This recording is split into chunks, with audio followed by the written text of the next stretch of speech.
With so many possible pathologic outcomes, how do you simplify the breast biopsy result process?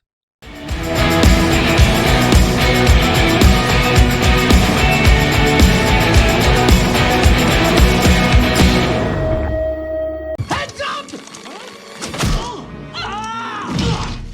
Don't worry, Marv, I'll get him for you.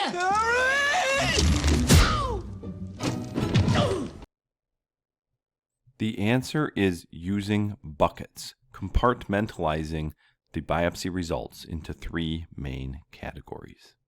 Using the linear progression model for breast pathology, starting with a normal duct and progressing to ductal hyperplasia and then atypical hyperplasia as the cells begin to turn abnormal.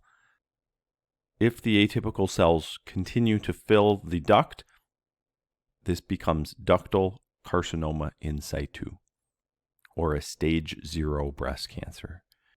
When the abnormal cells break through the outer myoepithelial lining, it becomes invasive ductal carcinoma. The three big categories here are benign, atypical, and malignant. Certainly, it is not, in real life, unfortunately, it is not this simple, where there is not always a stepwise progression from benign to atypical and ultimately atypical to malignant. But it is helpful if you place all biopsy results into one of these three categories: benign, atypical, or malignant. What goes into the atypical bucket? This includes many different pathologic outcomes, including any discordant result where the pathology does not correspond with what you were expecting based on the imaging findings, atypical ductal hyperplasia or ADH, any lobular neoplasia such as atypical lobular hyperplasia, lobular carcinoma in situ, or pleomorphic lobular carcinoma in situ, flat epithelial atypia or FEA, a radial scar or complex sclerosing lesion, papillary lesions with atypia or atypical papillomas, phylloides tumors, and then other more rare findings such as fibromatosis, granular cell tumors, spindle cell tumors, or mucocele-like lesions. All of these entities are considered atypical biopsy results. By grouping biopsy results into one of these three categories, it is easy to know what the next step should be.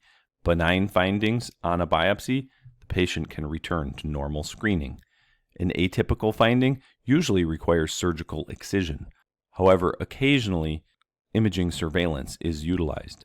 And finally, any malignancy requires cancer treatment. By compartmentalizing all breast biopsy results into one of three categories, it simplifies the recommendation process.